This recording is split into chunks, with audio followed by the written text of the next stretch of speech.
Good evening, Oriole Nation.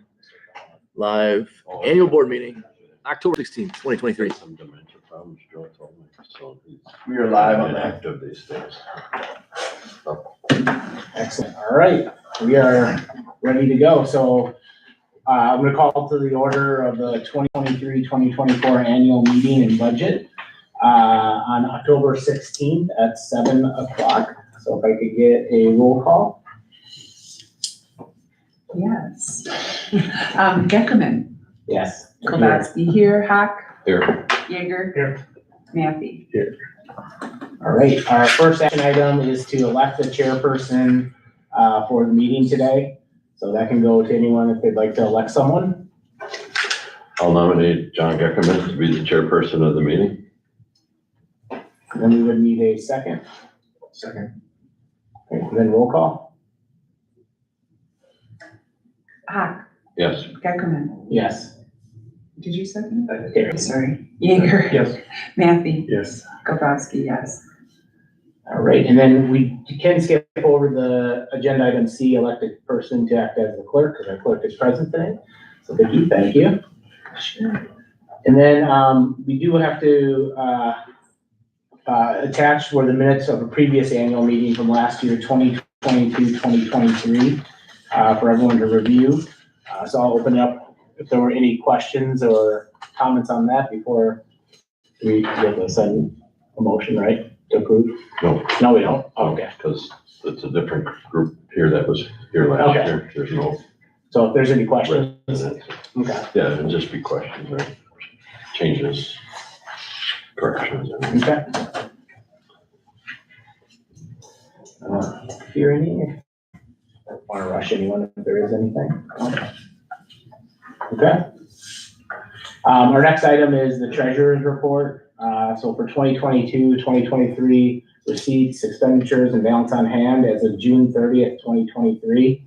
Our revenues were $20,791,922.76.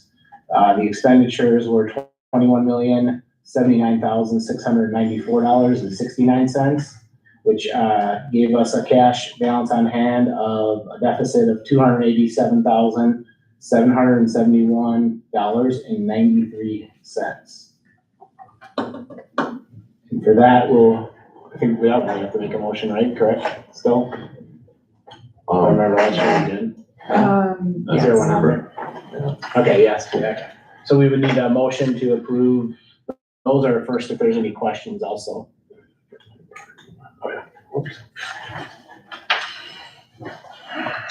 Okay, no questions, so we need a motion to approve those results.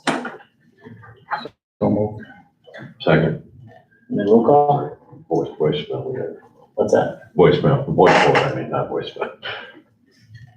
All these now should be voice votes. So that just everyone going around? So it should just be all approved. All approved, say Aye. aye, okay. Those opposed, nay. Okay, perfect.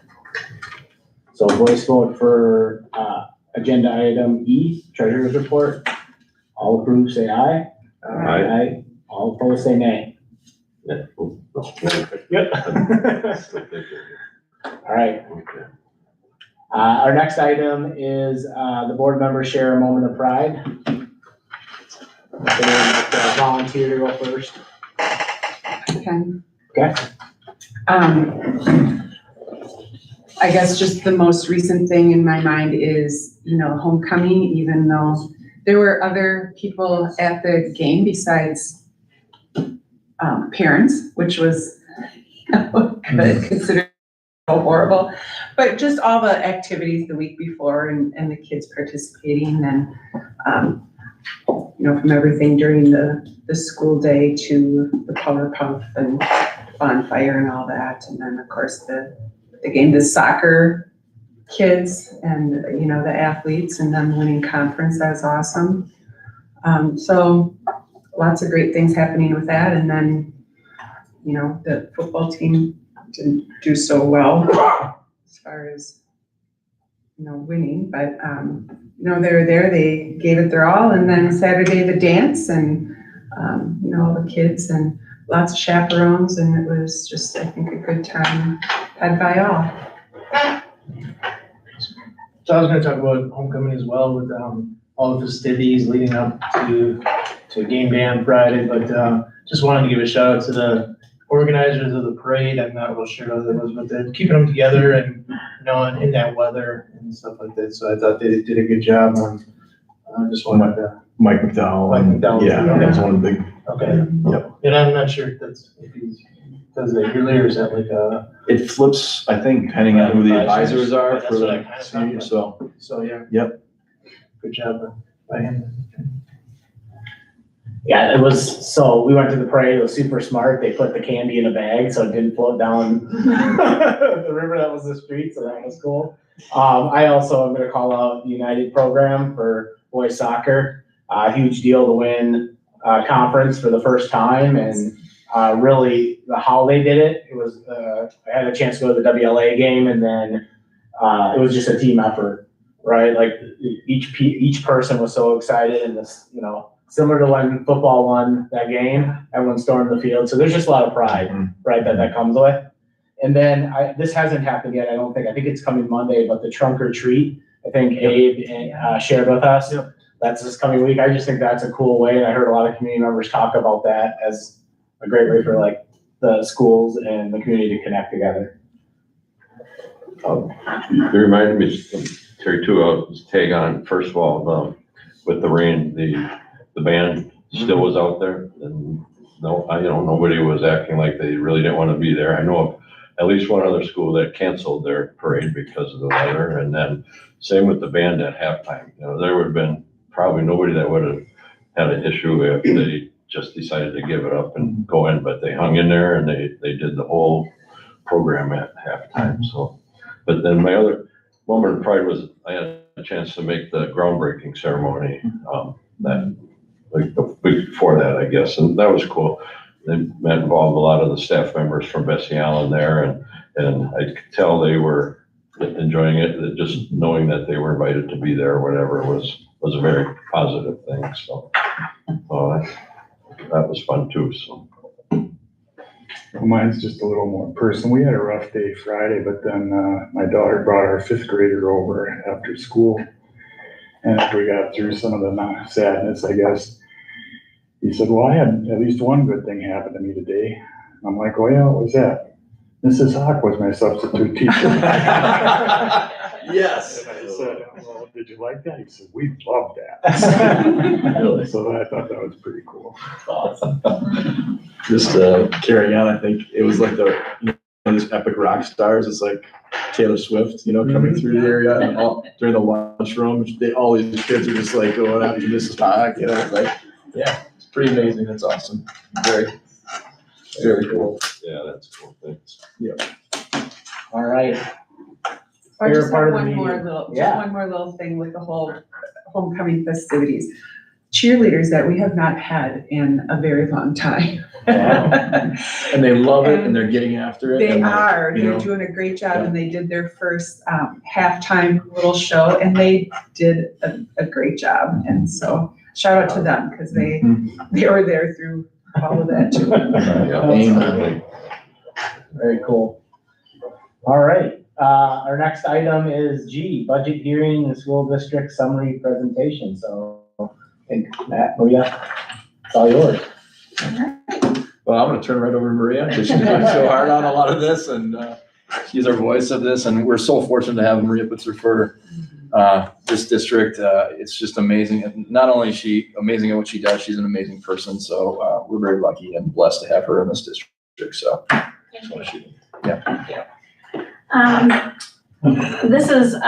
This is annual meeting number 13 for me, so lucky 13. And a few of you have seen this presentation before, but the numbers will change. This entire packet will be on our website if it isn't already. Karen will be putting that out there for the public to see, as well as any budget changes. I'm going to start putting out some legislative news as well, so people can start getting used to seeing some of that and how we make decisions. But if we want to start on page 5, And I just like to, yep, right where. Here? Okay, Yeah, perfect. our motto, our mission statement, our beliefs and our responsibilities, just as a reminder of why we're all here. We're all working together for the success of all. And then we have the board mission statement to develop policy that's representative of our community, set goals and lead our district by collaborating. And then our beliefs, which our strategic committee has owned and is continually working on that. Stand up and own it. We are one and encouraged to grow. And then our responsibility, which is really why we're here. We're here to prepare all students to be career, college, and life ready. And then the next page, explanation of funds. So when you're looking at your monthly board reports, if you need a reminder of what is Fund 50, this will give you just a definition of what Fund 50 is, and that it happens to be pupil food service. So you can always refer back to this with your kind of like a cheat sheet for your monthly reports. The next slide shows where we are in the budget process. We're down to those last 2 boxes now. Obviously, we're doing the annual meeting today, and then next week will be the final budget meeting where I have final aid numbers, which came on Friday. So that was after all of this presentation was put together. So there'll be final aid numbers. I'll incorporate the health insurance decisions that we made last week, as well as dental. I finished the special ed annual report today, so our special ed aid will be updated. And we also got voucher information, which we'll talk a little bit more about later in the presentation, but that will be updated as well next week. Okay, so I'd like this to be a little interactive. I'm gonna kind of glaze over not glaze over, but I'll move quickly through some of these slides. But if you need any additional explanation, or if you want me to slow down and explain something a little bit more, just let me know. But as we've talked about, revenue limit is, it is our bucket of revenue. And why it's important is it makes up, and if you go to the next slide, it makes up 74% of our budget, our revenue. And that is taxes and equalized aid, general state aid. And the revenue limit pertains to Fund 10, which is our general fund, and Fund 38, which is our non-referendum debt.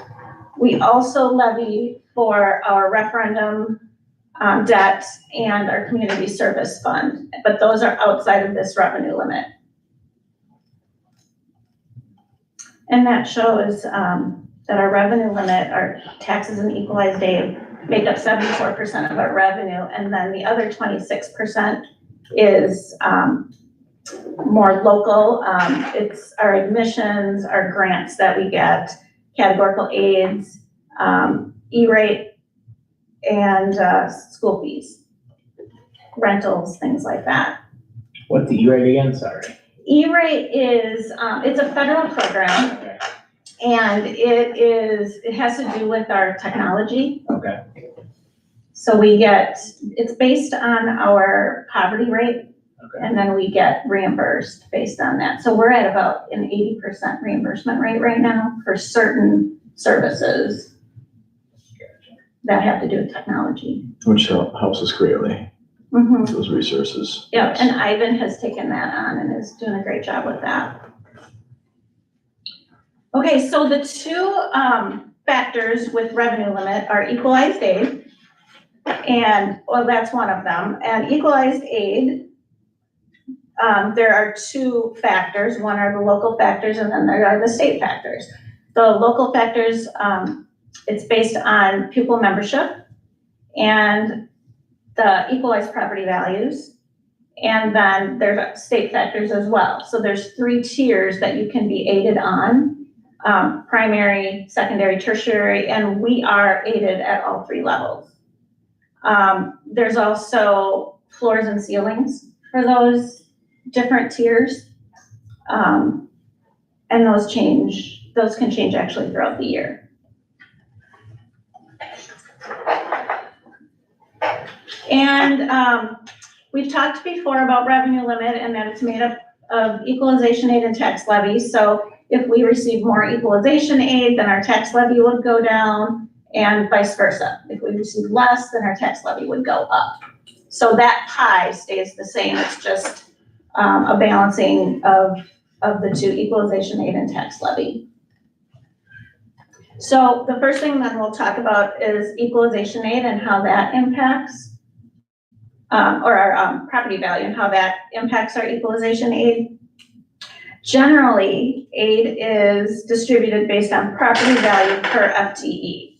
So the blue area is property value, and you can see that that's been increasing, especially the last 2 years. It's really, really increased. And then the orange line is FTE. So generally, if you look at this year, what's happened is our property value has increased, but our FTE has gone down. So that's more property wealth per FTE. So generally, it's our equalized aid would go down because we are more property wealthy. So we're going to get that through local taxes. Now, these last 2 years have been kind of an anomaly. You have to kind of look at the trend, and if you look at the trend, you can see why we've been receiving more equalized aid. It's because our property values have not kept up with our FTE, so it looks like we're more property poor. And I'll show you that in another slide, that increase. So over the last 5 years, we've received about 3 million more in aid. So you can see that we've continuously increased, and I don't see that changing in the future. And this trend actually goes back even more than 5 years, but I'm just showing you the last 5 years. And then we talk, okay. So this is the slide that I was talking about that will show you, if you look back at 12-13, we were aided at 66.4%. Oh, you were. Was it right? Okay, Yep. sorry. Yep, right there. We were aided at 66.4% back in 12-13. Now, today, we're aided at about 80%. So you can see that trend where our FTE has been increasing faster, in general, faster than our property values. And again, these last 2 years have been kind of an anomaly, but overall, we've been increasing in aid. So any questions so far? Otherwise, we talked about equalized property value. Now the other prong would be the pupil membership, which is the other factor that determines equalized aid.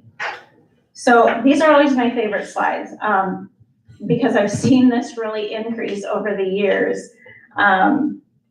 From 12-13, I started in 2011. So starting, our head count was 1,221. We're up to 1,564. So why this is important is we are actually educating 1,564 little people. However, we are getting revenue limit, so that $11,000, we are actually getting that revenue limit on 1,345 students. So, and actually it's the 3-year average. Sorry, I'm still not sure about that. So we actually get revenue limit, the $11,000 on the 3-year rolling average of our resident students. So this year we got the rolling average of the 1,346 plus the 1,367 plus the 1,345. Sometimes that works to our favor, and I'll show you that in the next slide, and sometimes it doesn't. But just keep in mind that that gap then between 1,345 and 1,564 is, open enrolled kids. And we don't get $11,000 for the enrolled kids. We get a little over 8,000.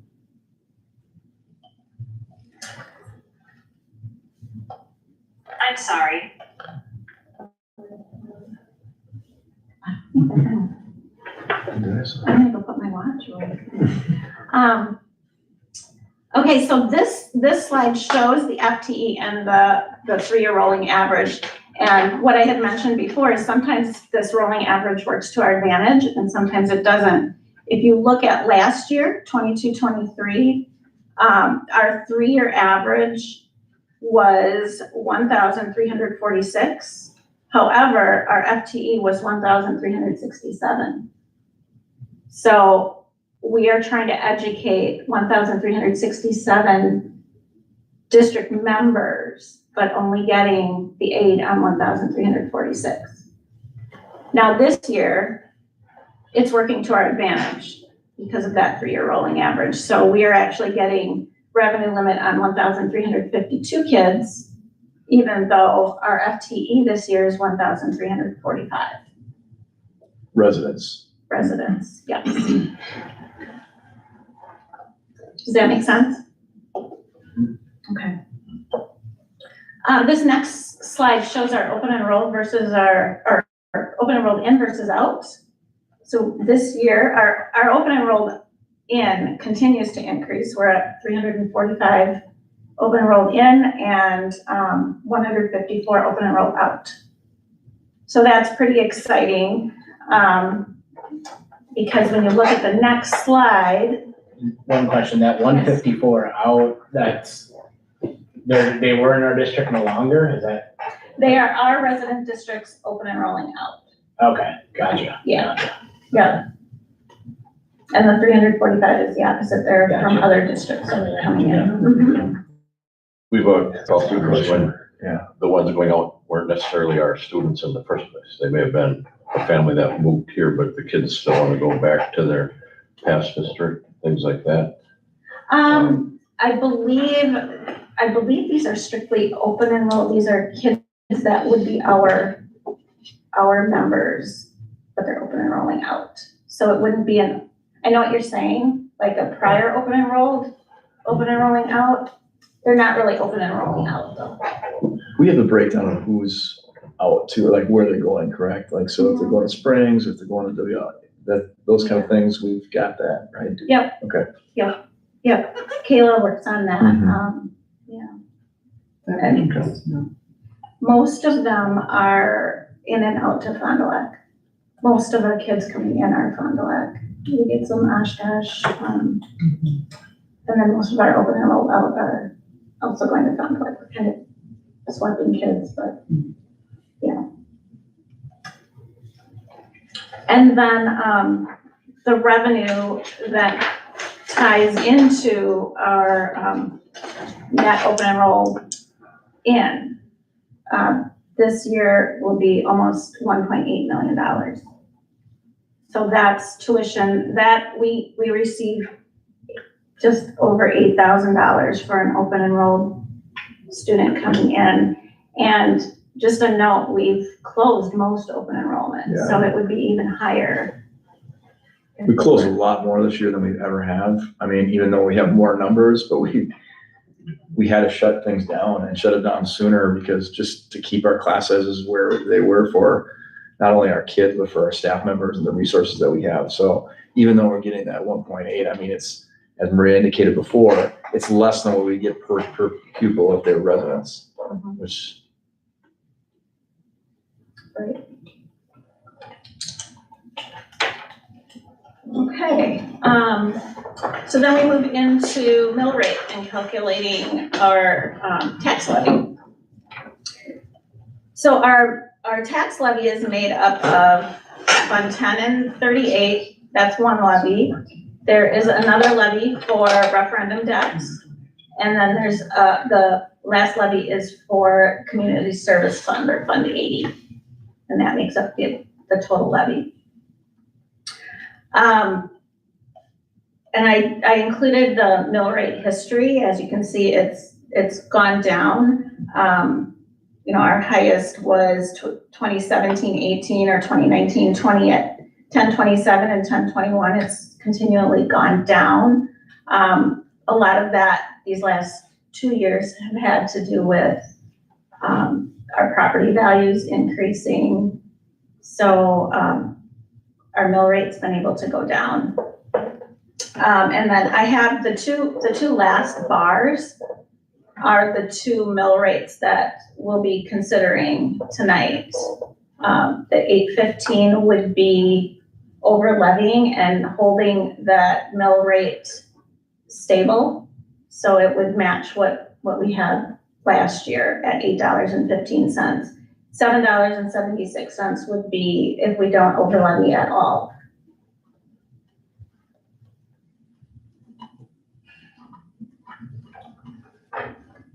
All right, and then taxes then are, when you determine that tax levy, then they are split. We have 6 municipalities, so then that levy is distributed amongst the municipalities based on their percentage of equalized value. So I'm showing that. So when we say that your mill rate is going to be $8.15, it's not going to be across the board, $8.15. It's going to, it could be $8 in one place. It could be $8.40 in a different place, just depending on the value, the property value, equalized property value. And that percentage changes is from the previous year? Yes. Okay. Mm-hmm. Yeah. Overall, though, our property values have increased 11% again. Last year was 18%, so another 11% this year. So they're continuing to be in those double digits. So the community service fund is one of the other levies, and this is the DPI criteria, and districts are required to report the DPI criteria and then what we are levying for in the community service fund. Historically it's been kind of under a microscope, so we're just being very transparent about what we're levying in that fund, because it's out of the other levies, this is the newest levy. So this is the criteria. That hasn't changed from prior years. And then I have the Fund 80, just a high level view of what we are levying in the community service fund. The expenditures are going to, all of these expenditures total $300,000, but I'm only levying $200,000 because we have a carryover from last year that we didn't use. How does middle school sports get in there again? Because it's open to the entire community, it's not just our district. So any of these, Oriole Zone, that's open to anybody. You don't have to necessarily be in this district. So yeah. And we're working with Pete yet on the theater, so I have a budget in there. We're just not sure where that's going yet. And so these are the numbers that make up our school-based tax levy. The general fund would be $2,699,46, and then the non-referendum debt. So these are our loan payments. In Fund 38 would be $314,434. The referendum debt is where we need to make a decision if we're going to over levy or not over levy. And then the community service fund, Fund 80, would be $200,000. And then the totals are in the blue box, depending on if we over levy or do not over levy. And then the mill rates are in the brown box. Again, depending on if we over levy or do not over levy. My recommendation would be that we do over levy, since we are talking It stabilizes the mill rate. It allows us to pay off debt sooner. It's a good strategy to have in case we do go to referendum. It gives us that cushion, and we then wouldn't have to raise that mill rate as much, if any. So with the over levy, does that, you just kind of stated something, so I'm just thinking of the operational, like referenda, so does that, I mean, you're getting it out of our taxpayers. Right, More or less, right? Right, that 800,000 is up in the revenue limit, so you're allowed to exceed the revenue limit. It's not something that we add on to the levy down below. Yeah, okay. Yeah, good question.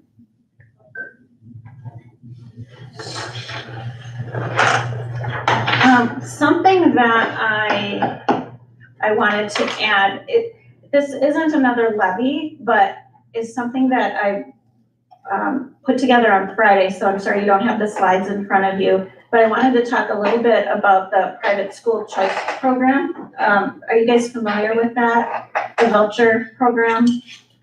This is a pertinent piece. I just think people need to be more aware of it so they have an understanding of how this is purely informational. Yeah. What we're going on here. Yep, and it's a transparency piece on our end. The private school voucher program is, I'm just gonna read what was online. It includes the Milwaukee Parental Choice Program, the Racine Parental Choice Program, and the Wisconsin Parental Choice Program or statewide program. So these allow eligible students, and it's based on income, to receive a voucher to go to a private school. And the private schools have to qualify and agree to be part of this voucher program. And it's open to K-4 all the way through 12th grade. And the thing to know is that these vouchers are direct cost to the public schools. They're direct cost. So we are paying out for that, and this year it's going to be $423,000 that we're paying out in vouchers. But what taxpayers may or may not know is we're levying for that. So we can put that, we can actually tax for that. So taxpayers are paying for it. And I'm not sure how clear that is, and I'm not sure how much that's actually out there. Is that part of the Fund 10 levy or? It's actually up like where the 800,000 would be. It's Okay, outside of separate, that separate. revenue limit. It's added on to our revenue limit. Do you know how many students that 423,000 covers? I do. And that their per pupil, or whatever you want to say, increased too this year Yes. significantly. Right. So we have 26, and we don't know who they are, so we can't verify that they're even correct. But according to the DPI website, we have 26 K-8 students and 11 9-12 students. We also have some special ed students, but they didn't release how many special ed students that is. So what Matt was saying, the voucher amount for K-8 last year was $8,399. And this year it's going up 18% to $9,893. That's K-8. The 9-12s, it was $9,045 last year. This year it's $12,387. So it's going up almost 37%. That isn't even as much as we get on the revenue limit. So people are paying more in for vouchers or for students to go private versus public students who are in our current district and elsewhere. Special ed was $13,076 last year. It's going up 15.21% this year to $15,065. Now on our revenue limit, we get 11,000 per student. It doesn't matter if they're special ed or not. So there's definitely a disparity, and I'm not saying right or wrong. want there to be transparency. I just But- want and there, I just want people to be You aware. look at our school district, 424,000, I think, what is it, 700 million in some of these other bigger, what's Oshkosh at right now for Oh, gosh, they voucher? were at like 7 million. 7 million. Yeah, Yeah, and I'm sure Appleton's probably either close to that or, yeah, it's all out there if you're curious. It used to be, and when it first kind of came out, people were all in like an uproar about it. And then, I don't know, it kind of got explained away and nobody says much about it anymore. You know, what, we talked about this on Friday, at one of my business manager meetings, and all we're asking is that it be put on the tax bills. Right. So that people know what they're paying for, because it's really getting buried in the school tax. And then also, and this has nothing to do with our budget, but isn't it true also, and please correct me if I'm wrong, if you know that, so, right, public schools have, you know, standards, I guess, or whatever we're supposed to meet through DPI or through whoever, but yet the private schools don't have to. state testing. Yeah, do other any things of like that. that, Yeah, yes, yeah. yeah. We pay for the school, the busing, I mean, it's, Yes. we pay for Yeah, it's all all the those little buses. things. Right. Yeah. Calendars run off whatever calendar, I mean, so there's a lot of those components that there is some definite differentiation between the two. Again, I just look at just the numbers too alone, that increase this year was significant to a point where now we are below that in that zone, so. Just, How come they don't, I don't know, privacy, but why wouldn't we as a district know who the kids are that are That's a great utilizing question. the vouchers? That's a great question. We now know the number of students, but we're also asking, can we just have a list of those students so that we can make sure that they are our students? Because it happens where, you know, depending on where those boundaries are, Sure. it might not even be our student. Or Fond du Lac might be charged for one that is our student. You know, we're just asking to be able to verify that. So, and right now we can't. I think the legislatures who passed the voucher laws were more interested in letting the schools, private schools and the parents that would utilize it know all about it, but they had no real interest in having, you know, the taxpayers in the public districts get wound up about it, I guess is one way to say it. I mean, it's there, but it's just not broadcast or advertised, of course, but. Right. So we're trying to get that word out. Again, transparency, and that community members are maybe gonna start to just make some demands, just, you know, like, we want clarity and we want to know what we're paying for. and this came at the same time that the $11,000 was, you know, pushed up to that point where you could choose. So they buried that other side in, so you saw, oh, we're increasing your 11, and yet the other side, the blind, you know, the other part of it with the vouchers was not really shared too much overall, but, yeah, I just wish more people understood, you know, the whole thing, just so they have at least an educational understanding and could do with it what they will, but, I don't think some of those pieces should be unlocked by, you know, our taxpayers. So just to wrap up the data there, in 22-23, so last year, we had 202,546 in regular ed vouchers. This year it's up 33.76%. I don't have the number of students, the difference in the number of students.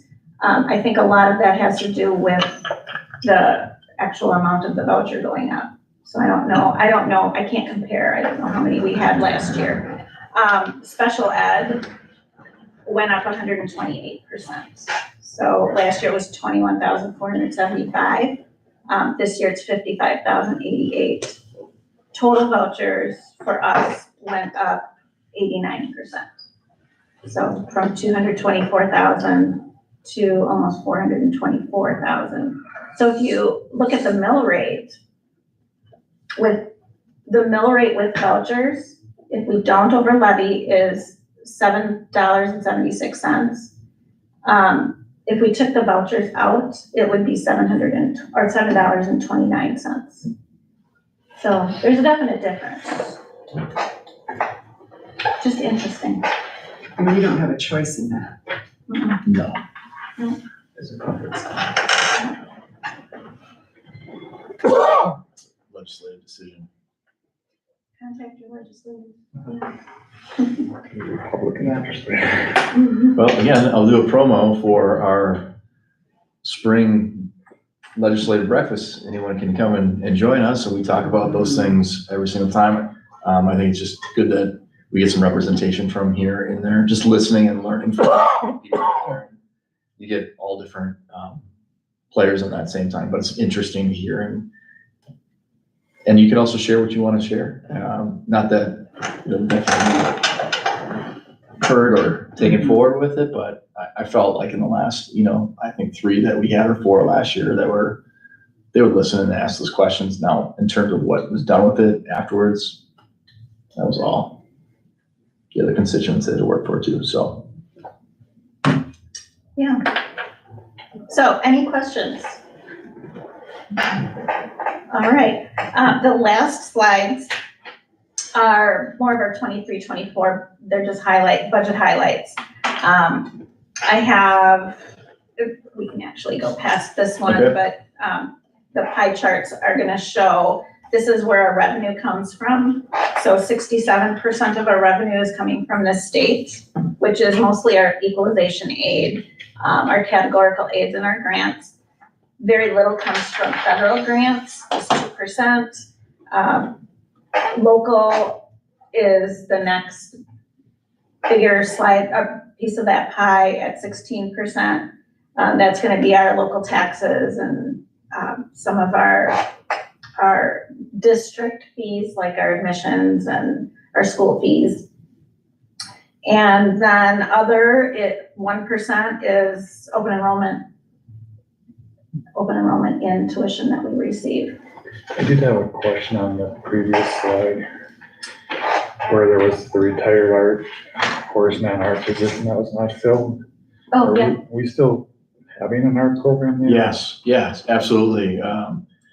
The makeup of the classes, it equated to a full-time person versus a person and a half. And honestly, before that, John Kerry was at 0.4 or 0.6. He wasn't in full-time contract. So now we could say a full-time. And then the numbers we had was more, we had enough for a middle school / high school with that one role. And if those numbers go up, then we have to find, potential another half person or a full-time position, depending on if that changes. So, and in our elementary, we have a full-time, Sean Besmer is there with all grade levels too. So, yeah. Mm-hmm. Anything else on this one? Okay. We can go on to expenditures by object. The object is who we're spending the money on. So 45% is on instruction, so that's our teaching staff. Our support staff would be like administration, custodians, even our psychologists, our guidance counselors, those are all considered support. Am I right? Okay. No, I was on the wrong one. Okay, okay. My bad. That's okay. And then non-program would be the special ed transfer, where we transfer money from Fund 10 over to special ed. Any tuitions or vouchers that we pay out to the private schools, those are all in non-program. So that's the makeup of who we're spending our budget on. And when you look at your monthly reports that I give you, those would be that function, that 6-digit function. If you're looking, it's toward the end of that account code. That's who we're spending it on. So compared to I'm just gonna say other districts, I don't know. Are these all percentages pretty much where they should be? Well, we definitely, I would say yes, we definitely want to spend most of our money on instruction, Mhm, on our for teachers. sure. And But just then, the non-program seems high to me, but I don't know if that really is, or if it's just in my head that it's high. well, our special ed transfer is pretty high.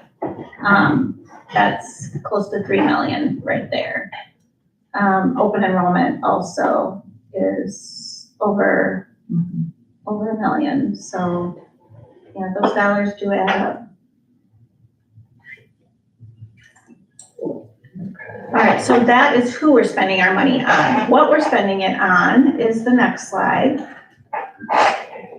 And, again, salaries and benefits. So salary and fringe are the bulk of, and that's common throughout all districts. It's about 80% on average, anywhere from 75 to 80%. Because we contract out our food service and our transportation, and we use CISA quite a bit for PT and OT.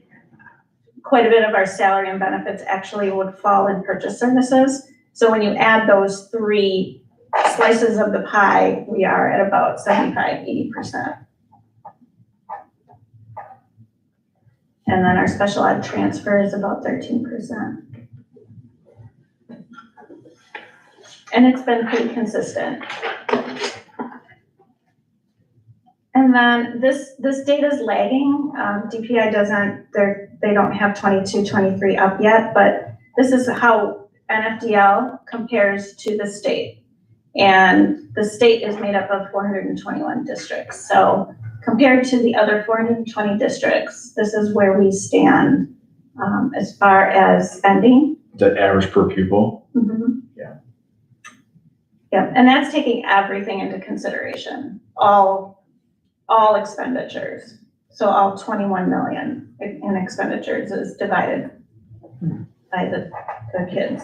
And then the same with the revenue. Right now we've kind of caught up now to the state, and that would be the next slide.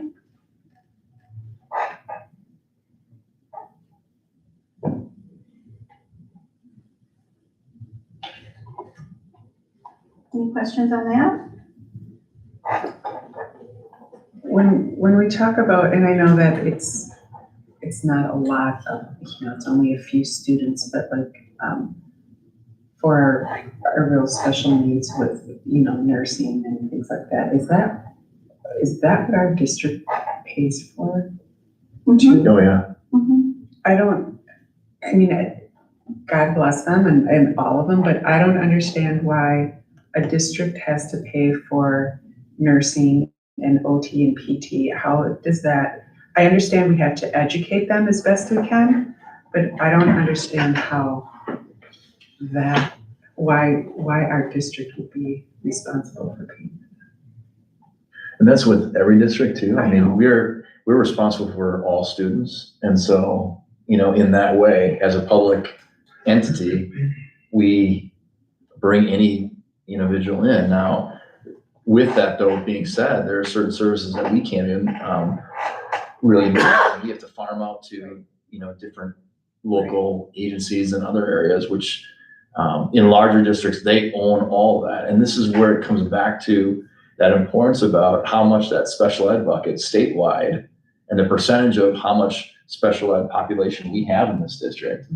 And we're not getting, I think, the amount of dollars we need or deserve for those kids so that we can meet everyone at that level. Because if you increased that bucket for us, for example, it'd be bringing 2 million or so back into our Fund 10, where then that money can then be redistributed for other things that we can't afford right now, including maybe an operational. So you just think about from that aspect. However, any students who come into your district, you have to figure out how can we meet that student's needs as best we possibly can. And sometimes you can, sometimes you can't, sometimes you have to find those, but you're responsible as an educational force or a public entity to do that.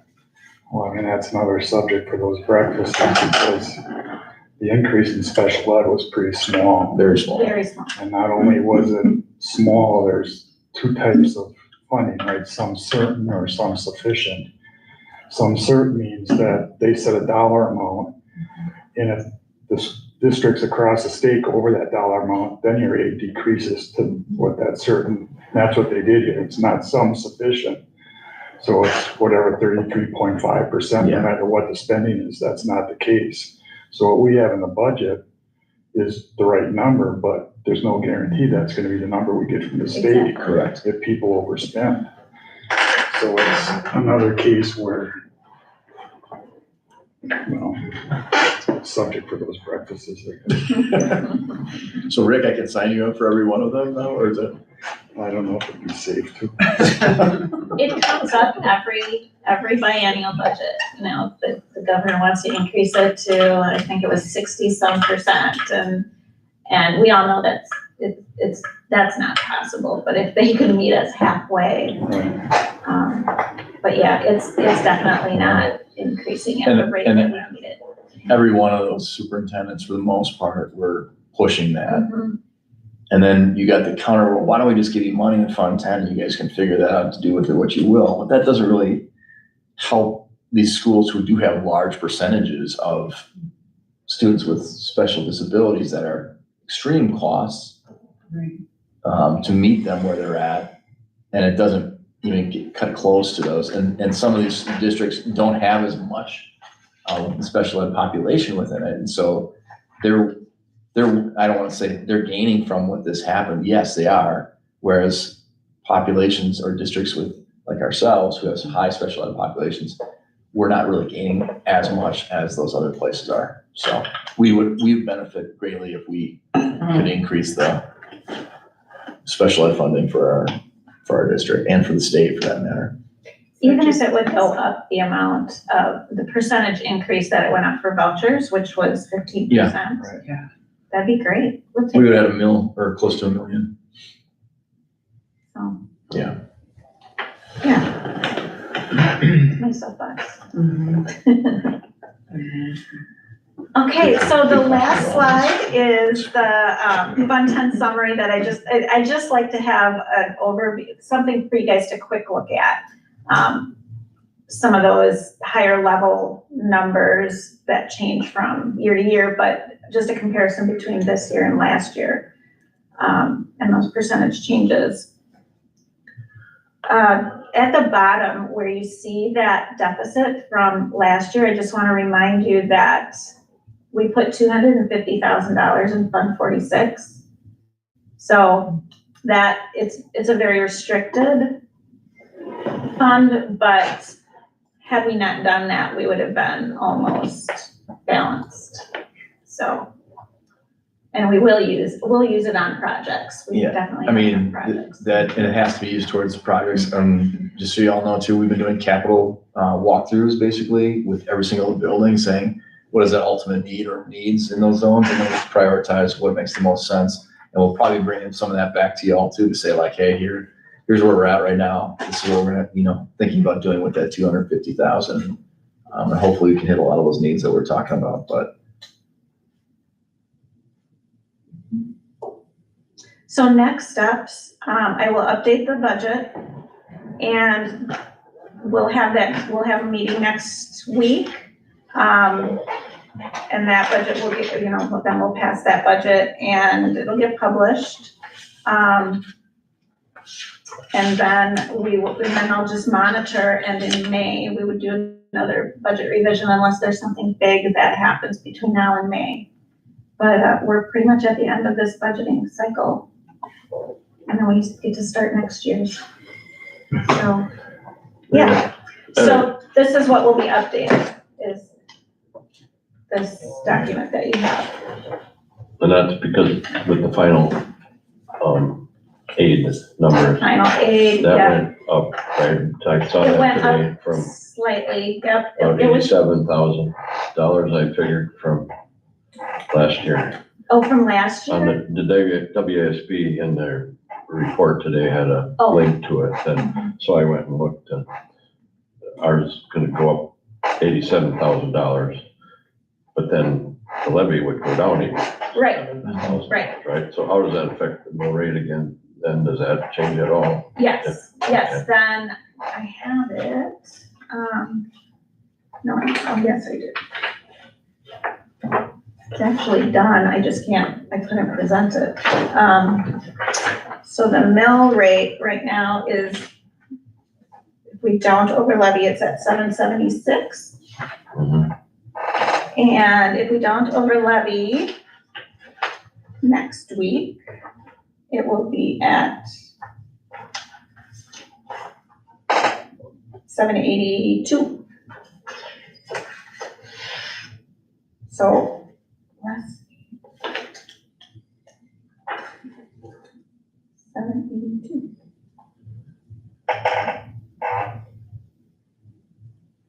So our aid is going from, I have to look at this, Yeah, we could wait till next week, of course. Yeah. I have to look at it. I guess the root of my question was the fact that the aid went up. Does that really help us? It does in a certain way with the levy. Right, But- yes. But if we're thinking about over levying, we still have that enough of a gap that we could still stay at the 8.15. Okay, yeah. It's not gonna go up more than that.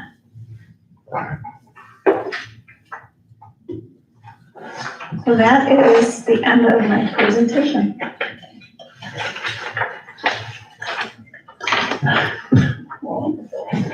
Number 13. Number 13. Number 13. All right. Any other questions before we move on? And our motion is just to consider the levy between those two numbers, right? Because next week then it would be a finalized number. Correct.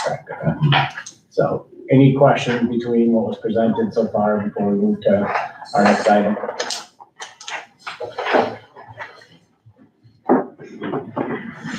All right. Jeff? Another, no, I was just gonna say another fine job Oh, thanks. on this. Yeah.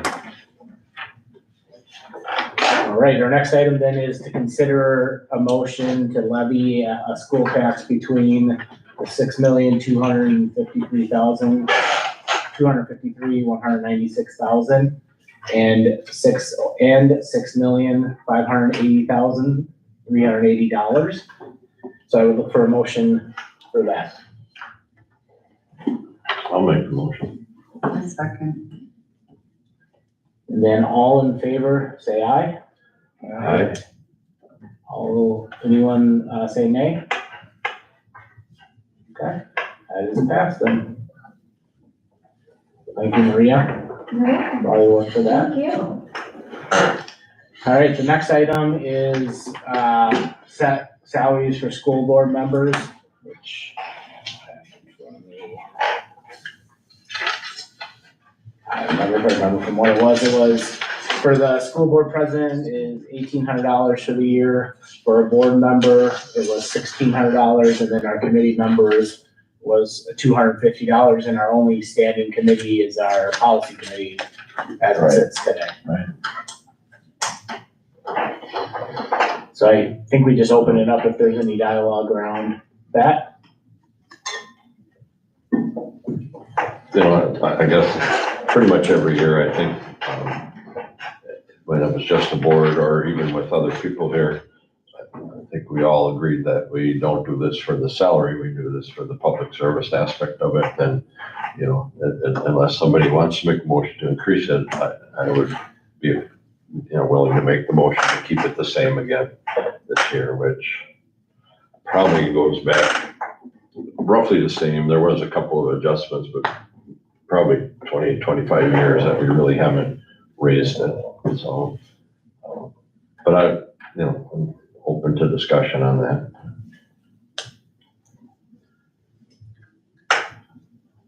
I agree with your comments, so I would, we'll look a motion to keep our salary, the board member salaries the same as called out before. I'll make the motion. Second. All right, and then, all in favor, say aye. Aye. All That would like to say nay? Okay. Excellent. We will move forward from that one. Our next item is to authorize reimbursement for school board members for actual and necessary expenses when traveling in the performance of their duties. This is a regular item on this meeting note, no change from what was previous years from what I saw. So, once again, we'll look for a motion for that item. So moved. I'll second. And then all in favor, say aye. Aye. And anyone opposed, say nay. All right. Our next item is to allow the district, through school board action to purchase land and property throughout the year. That really just allows the Board of Education the ability to purchase property or land throughout the year by majority vote without the need of a special meeting. So no different than what it was previously. Again, another yearly or annual item on here. Any questions on that before we go to a vote? All right, then I would look for a motion to approve that. I'll make that motion. Second. Excellent, and then all in favor, say aye. Aye. Aye. Anyone opposed, say nay. All right, that's approved. And then the next item is, for the school board to furnish school meals to pupils of the district. Once again, a yearly resolution to continue our food service program. I know we just had a presentation not too long ago on our new food service program, which I know I said this personally, but I've heard out of the last 2 years being on the board, a lot more about how great the food is from the community than I've heard about other things. So, it's good to see. All right, so look for a motion to approve our, food service program. I'll make that motion. Second. All right, then all in favor, say aye. Aye. Aye. Anyone opposed, say nay. All right, move on to our final one, which is, new business. Really any comments or considerations for next year? I know Maria just said begin to start to work on next year's. Any consideration or comments for the 2024-2025 annual meeting? And I'm assuming that's, if we wanted to change any timing or. Right. Yeah, Or put anything specific on the agenda for it. for next year. So is there anything particular that anyone had for that item? Is it typically around this time of the year? I think it has been the same. Third Monday in In October. Mhm. It works out best right now because we got a lot better handle on what the budget is by doing it this late. We should do it in July, and it was just a shot in the dark kind of back then, so. Wow.